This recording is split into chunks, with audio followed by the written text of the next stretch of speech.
L'idée, c'est de lâcher sa voiture et de faire tous ces trajets avec les différents modes disponibles au sein de l'agglomération de Grand Chambéry. On propose aux participants un kit mobilité d'une valeur de 350 € où les différents participants peuvent tester à la fois le vélo, le lendemain ils peuvent prendre le bus, essayer en fait tous les moyens pour rejoindre son travail sans prendre sa voiture. Pour cette édition, nous avons 34 participants qui habitent partout sur le territoire de Grand Chambéry.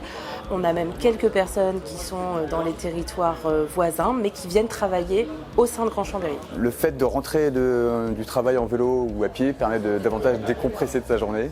C'est moins stressant. De mémoire, on pouvait choisir un package différent et j'ai opté pour l'obtention d'un vélo électrique pendant 2 semaines. Je travaille donc à l'Aragoire, j'habite à la Motte-Servolex et là c'est plus compliqué en bus ou à pied. On met à disposition tous les moyens possibles sur l'agglomération, tout ça avec un coach qui va aider, personnalisé, qui va aider nos participants à pouvoir se déplacer de leur domicile jusqu'à leur travail sans utiliser leur voiture personnelle. Il y a aussi de pouvoir communiquer en disant oui c'est possible et que ces participants deviennent les ambassadeurs en quelque sorte de la multimodalité au sein de l'agglomération. Je sais que je peux faire largement mieux en termes d'éco-citoyenneté et donc de diminuer un peu les trajets en voiture.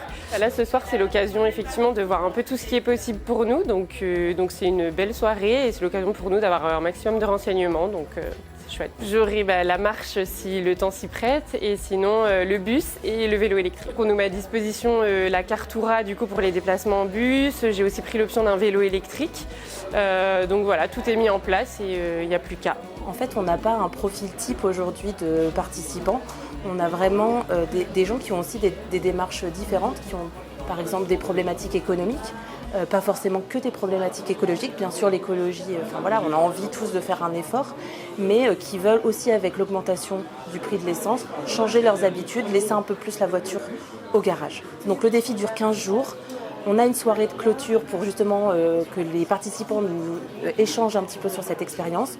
Ensuite on leur envoie un questionnaire une semaine plus tard pour voir qu'est-ce qui a changé aujourd'hui dans leur quotidien sans notre accompagnement. Un mois plus tard, on leur repose la question pour voir encore une fois si ça a vraiment eu un impact sur le long terme. C'est hyper encourageant parce que ça veut dire qu'on a réussi à toucher ces personnes-là, à les faire prendre conscience que c'était possible.